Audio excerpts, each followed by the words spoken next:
Are the Jets for real? Now, a lot of people have been saying, oh, the Jets haven't played that great of teams. They played against backup quarterbacks. They played against hurt quarterbacks.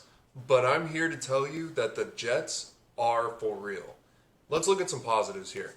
Our first positive of the year is got to be Breece Hall. He's averaging 5 yards a carry. He's got 600 total yards and over 4 touchdowns. I mean, this dude is just absolutely insane. He's the Jets' bell cow. He's the best player on their offense. He's seriously such a difference maker. And to top it all off, he is a rookie. I cannot believe this. The Jets are in such good hands with Breece Hall, and I love how they're using him in the offense. Another great player for the Jets that they picked up this year was Sauce Gardner. Sauce has 1 pick. He leads rookies in passes defense. He's been playing great all year. DJ Reed's another one. He's just been amazing. He hasn't allowed a touchdown all season.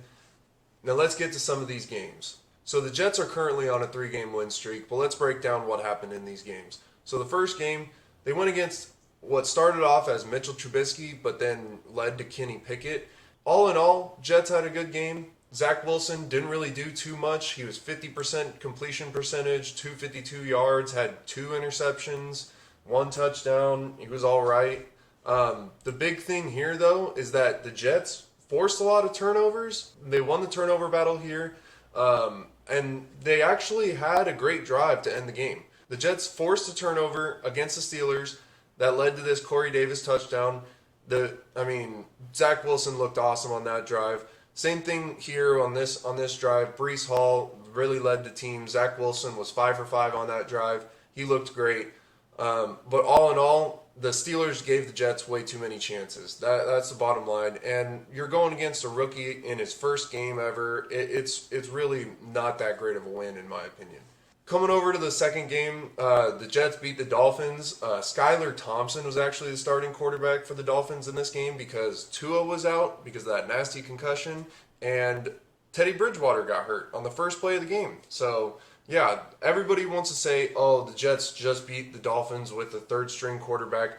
But look at these numbers from Tyreek Hill, 47 yards. Jalen Waddle ended up only having 3 catches for 23 yards on 4 targets. This is the effect of a great corner. Like, Sauce Gardner and DJ Reed really played well this game. Coming back over here to the offense, Breece Hall had 97 yards and rushing and a touchdown. Michael Carter vultured 2 touchdowns from him. He also had 2 catches for 100 receiving yards. He was just all around amazing. Breece Hall really led the Jets in this game. They started off good. It was a 12-0 lead, and then the Dolphins started running the ball. Dolphins came back. It was 14-19 at half, and the Jets really put their foot down in the fourth quarter. I mean, this year in the fourth quarter, the Jets have just blew teams out of the water. We outscored the Dolphins 21-0 in the fourth quarter. I thought this was a really, really great win, and I don't care who the quarterback is for the Dolphins. Coming over to our third game of the 3-game winning streak, Jets against the Packers, and I think this was their best game of the season. The Jets defense really started off on a great note. Almost had a pick 6 in the first couple of plays of the game. I mean, they were putting pressure on Aaron Rodgers all day. Zach Wilson, not a great day. 10 of 18 for 110 yards. I mean, what really can you do when your running back gets 116 rushing yards? But man, there was no offense in this game. Robert Tonyan had a great day, 10 catches for 90 yards. Aaron Rodgers didn't throw a pick, but he kind of fumbled. Wasn't really him. It was A.J. Dillon, but I don't know. It was just an all-around bad day for the Packers on offense, but it was because of the Jets' defense. And that's the bottom line, is that the Jets made it hard for the Packers to score. They made it hard for the Packers to do anything, really.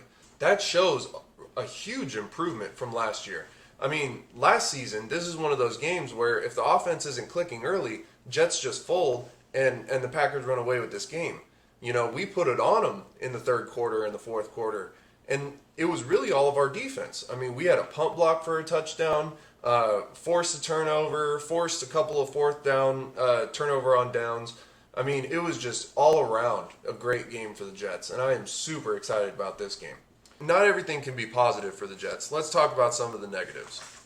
So starting off, the Jets have dealt with a lot of injuries this year. We are one offensive lineman away from completely ruining this whole season. It has been really tough for the Jets to find good offensive line play besides Elijah Vera Tucker. Elijah Vera Tucker has been the one bright spot on that offensive line. Other than that, it's tough. Laken Tomlinson just had a great game. Hopefully he builds on that. Dwayne Brown looked pretty good, but he's only played 2 games this year. So it's going to be tough to see where the Jets go in the future with their offensive line. And then second, Zach Wilson. I mean, Zach Wilson has not shown that he is that top tier caliber quarterback. You draft a guy second overall to be that top tier quarterback. He is supposed to carry this franchise to the next level, carry them to Super Bowls, do what Mahomes and Josh Allen and all these other great guys do, right? Looking at this year, Zach Wilson has a 73.9 passer rating, not great, 190.7 yards a game, not great, 1 touchdown, and 2 picks. I mean, he's played 3 games. Also, his completion percentage is terrible. And it's really just it's been a bunch of mediocre, a little bit of bad, and a little bit of good. He has not shown greatness, and he hasn't shown being extremely terrible, but it's still you draft a guy second overall pick to be that guy. I'm not saying Zach can't grow into that, but we need him to for this season. The Jets have started off so great, 4-2, such a great start. Now, if he can put it all together, and the Jets can be a real threat, that's when the Jets become for real. If Zach Wilson can put it all together, if he can be that guy, then the Jets will be for real. All right, peace.